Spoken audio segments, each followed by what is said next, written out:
हर हर महादेव। नमस्कार दोस्तों, आप सभी का आपके अपने यूट्यूब चैनल आसान राह में हार्दिक स्वागत है। हर माह की त्रयोदशी तिथि को प्रदोष व्रत रखा जाता है। दोस्तों, ये व्रत हर माह में 2 बार आता है, एक कृष्ण पक्ष में और दूसरा शुक्ल पक्ष में। तो कार्तिक मास का दूसरा प्रदोष व्रत शुक्ल पक्ष की त्रयोदशी को रखा जाएगा। ये प्रदोष व्रत 16 नवंबर दिन मंगलवार को रखा जाएगा और मंगलवार को होने के कारण इसे भौम प्रदोष व्रत कहा जाता है। भगवान शिव और माता पार्वती जी की पूजा की जाती है, साथ ही भगवान हनुमान की भी पूजा की जाती है। प्रदोष व्रत भगवान शिव को समर्पित है और भगवान शिव को अत्यंत प्रिय भी है और उन्हें शीघ्र प्रसन्न करने के लिए प्रदोष व्रत रखने के बाद भगवान शिव और माता पार्वती जी की आराधना की जाती है और भगवान शिव माता पार्वती जी के साथ हनुमान जी की भी कृपा प्राप्त कर सकते हैं इस दिन। और इस दिन प्रदोष व्रत रखने से भगवान शिव शीघ्र ही प्रसन्न हो जाते हैं और भक्तों पर कृपा बरसाते हैं। इतना ही नहीं, भक्तों के सभी कष्ट दूर कर उनकी सभी मनोकामनाओं को पूर्ण करते हैं। दोस्तों, इस दिन व्रत रखने के साथ साथ कुछ उपाय भी करने से कर्ज से मुक्ति पाई जा सकती है।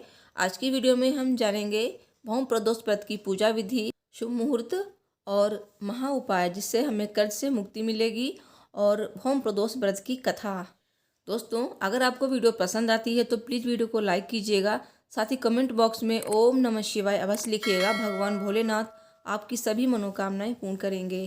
दोस्तों, कार्तिक शुक्ल पक्ष का प्रदोष व्रत मंगलवार को है, यानी कि 16 नवंबर को। दोस्तों, स्कंद पुराण में प्रदोष व्रत के लाभों के बारे में बताया गया है।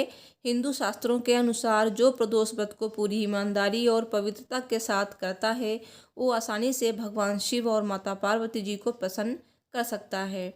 ऐसा इसलिए है क्योंकि इस दिन वे अत्यंत प्रसन्न और उदार होते हैं और भरपूर आशीर्वाद और सौभाग्य प्रदान करते हैं।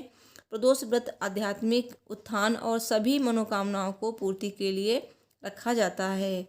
इससे धन सौभाग्य में वृद्धि होती है। प्रदोष व्रत का अनुष्ठान, जैसा कि प्रदोष व्रत का अर्थ होता है शाम से संबंधित, यह व्रत अनुष्ठान संध्या काल के दौरान किया जाता है, जो कि शाम को होता है। भौम प्रदोष में सुबह शाम दोनों टाइम पूजा करनी है।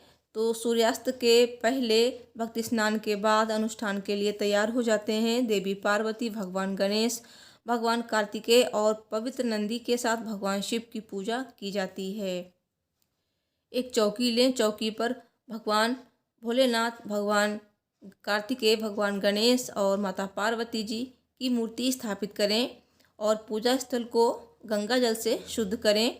उसके बाद भगवान का आवाहन करें और उसके बाद आपको भगवान का अभिषेक करना है। तो गंगा जल और पंचामृत से भी आप भगवान भोलेनाथ का अभिषेक कर सकते हैं, जिसमें दूध, दही, घी, शहद, इत्र, भांग, चंदन, जल आदि शामिल होते हैं। भगवान भोलेनाथ को बिलपत्र चढ़ाएं और भांग धतूरा भी चढ़ाएं, क्योंकि ये बहुत ही शुभ होते हैं और भगवान भोलेनाथ को बहुत ही पसंद होते हैं। उसके बाद भगवान को अक्षत भी अर्पित करें, भोग प्रसाद अर्पित करें। इसके बाद प्रदोष व्रत की कथा अवश्य पढ़ें।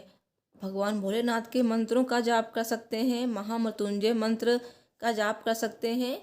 सबसे अंत में आपको भगवान की आरती करनी है। भक्त भगवान के शिव मंदिर में भी आरती कर सकते हैं, पूजा पाठ घर में कर सकते हैं या फिर मंदिर में भी कर सकते हैं। दोस्तों, अब सुनते हैं भौम प्रदोष व्रत की कथा। कथा सुनने से पहले कमेंट बॉक्स में ओम नमः शिवाय अवश्य लिखिए। तो चलिए कथा शुरू करते हैं। मंगलवार के दिन आने वाले प्रदोष को भौम प्रदोष व्रत कहते हैं। इसकी कथा इस प्रकार है। एक नगर में एक वृद्धा रहती थी। उसका एक ही पुत्र था। वृद्धा की हनुमान जी पर गहरी आस्था थी। वो प्रत्येक मंगलवार को नियम पूर्वक व्रत रखकर हनुमान जी की आराधना करती थी। एक बार हनुमान जी ने उसकी श्रद्धा की परीक्षा लेने की सोची। हनुमान जी साधु का वेश धारण कर वृद्धा के घर आए और पुकारने लगे, कोई हनुमान भक्त है जो हमारी इच्छा पूर्ण करे। तो पुकार सुनकर वृद्धा बाहर आई और बोली, आज्ञा महाराज। हनुमान जी वेशधारी साधु बोले, मैं भूखा हूँ, भोजन करूँगा, तू थोड़ी जमीन लीप दे। वृद्धा दुविधा में पड़ गई। अंततः हाथ जोड़कर बोली, महाराज, लीपने और मिट्टी खोदने के अतिरिक्त आप कोई दूसरी आज्ञा दें, मैं अवश्य पूर्ण करूँगी। साधु ने 3 बार प्रतिज्ञा कराने के बाद कहा, तू अपने बेटे को बुला, मैं उसकी पीठ पर आग जलाकर भोजन बनाऊंगा। ये सुनकर वृद्धा घबरा गई, परंतु वह प्रतिज्ञाबद्ध थी। उसने अपने पुत्र को बुलाकर साधु के सुपुर्द कर दिया। वेशधारी साधु हनुमान जी ने वृद्धा के हाथों से ही उसके पुत्र को पेट के बल लिटवाया और उसकी पीठ पर आग जलवाई। आग जलाकर दुखी मन से वृद्धा अपने घर में चली गई। इधर भोजन बनाकर साधु ने वृद्धा को बुलाकर कहा, तुम अपने पुत्र को पुकारो ताकि वो भी आकर भोजन लगा ले। इस पर वृद्धा बोली, उसका नाम लेकर मुझे और कष्ट ना पहुँचाओ। लेकिन अब साधु महाराज नहीं माने, तो वृद्धा ने अपने पुत्र को आवाज़ लगाई। अपने पुत्र को जीवित देख वृद्धा को बहुत ही आश्चर्य हुआ और वो साधु के चरणों में गिर पड़ी। हनुमान जी अपने वास्तविक रूप में प्रकट हुए और वृद्धा को भक्ति का आशीर्वाद दिया। सब बोलिए हनुमान जी की जय, भगवान भोलेनाथ की जय। दोस्तों, अब जानते हैं कर्ज मुक्ति का महा उपाय।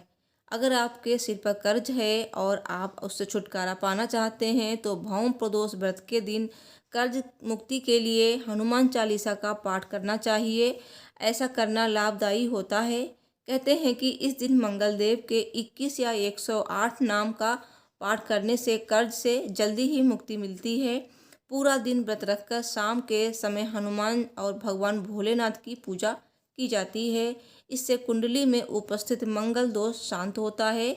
अगर संभव हो तो इस दिन हनुमान मंदिर में हनुमान चालीसा पाठ कर बजरंग बली को बूंदी के लड्डू चढ़ाएं। इसके बाद व्रतधारी व्रत का पारण कर अन्न ग्रहण करें। दोस्तों, अब जानते हैं भौम प्रदोष व्रत का शुभ मुहूर्त क्या है। कार्तिक मास शुक्ल पक्ष त्रयोदशी तिथि आरंभ हो रही है 16 नवंबर 2021 प्रातः 10:31 पर और कार्तिक मास शुक्ल पक्ष की त्रयोदशी तिथि समाप्त हो रही है 17 नवंबर 2021 दोपहर 12:20 पर।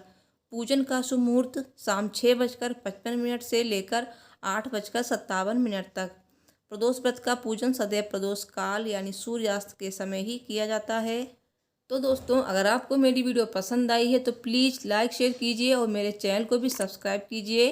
कमेंट बॉक्स में जय हनुमान जी, ओम नमः शिवाय अवश्य लिखिए। मिलती हूँ नेक्स्ट वीडियो में। Thanks for watching. हर हर महादेव। जय माता दी।